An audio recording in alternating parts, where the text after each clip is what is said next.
A professional boxing event due to take place at Rushcliffe Leisure Centre on May the 7th has been cancelled after police received reports of a possible threat of violence.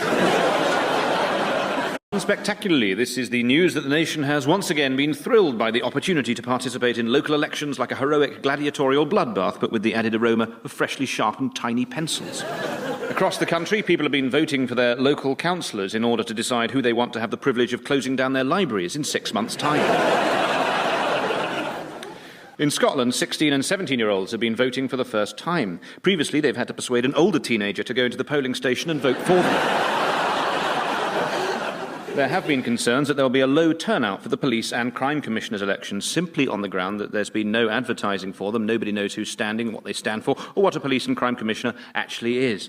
I assume it's the person who sends out the bat signal. So this is the news that the new Mayor of London is Claudio Ranieri. Verbally, this is the decision of Ted Cruz and John Kasich to suspend their campaigning against Donald Trump for what they describe as the Republican presidential nomination, but to all outside observers looks more like a hotly contested race to be judged the most appalling man in the world. I know a lot of Radio 4 listeners won't have been keeping up with the American politics, so I'll just quickly bring you up to speed.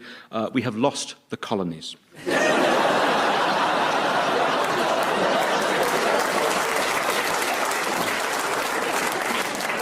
Anyway, Americans now have to choose who they'd rather have in charge, a former Secretary of State who can never seem to remember which email account she's logged into, or a man who believes everything he reads on the internet.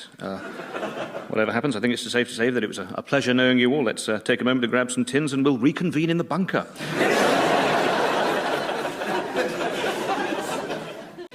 And then the team that wins gets a big cup. It's electrifying stuff.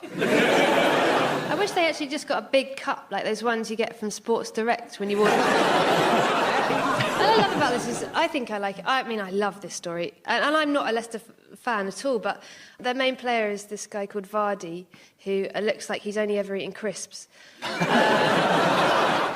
Unrelatedly, this is the story of unfancied Leicester City shocking the world of football by winning the Premier League. Football fans the world over were delighted by the plucky underdog story of 11 millionaires fighting their way past a lot of slightly richer millionaires. Leicester players have achieved the one thing they have been striving for their entire lives, and one must assume that now, like bumblebees, they will simply die. No, it's a lovely story, and I only wish Leicester's most famous resident, Richard III, could have lived to see it. Grotesquely aged, baffled by the world around him, and sitting in an executive box screaming, "Why won't you let me die?" in Middle English. It's not just sporting achievement in Leicester, of course. The University of Leicester was instrumental in the invention of genetic fingerprinting.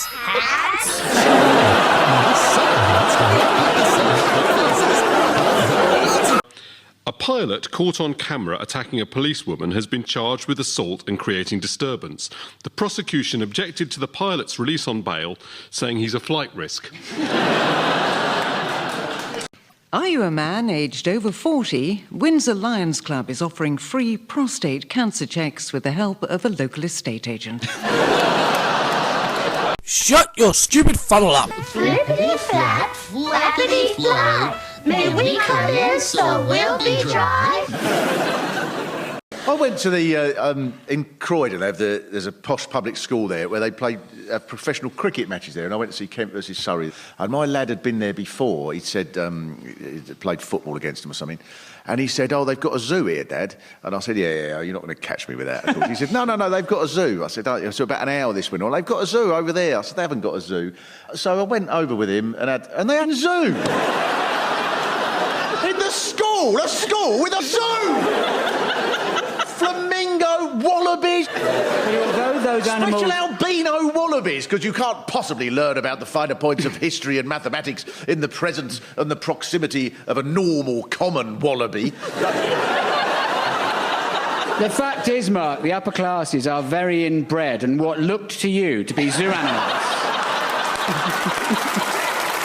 That was no gibbon, that was a viscount. One truck at a time.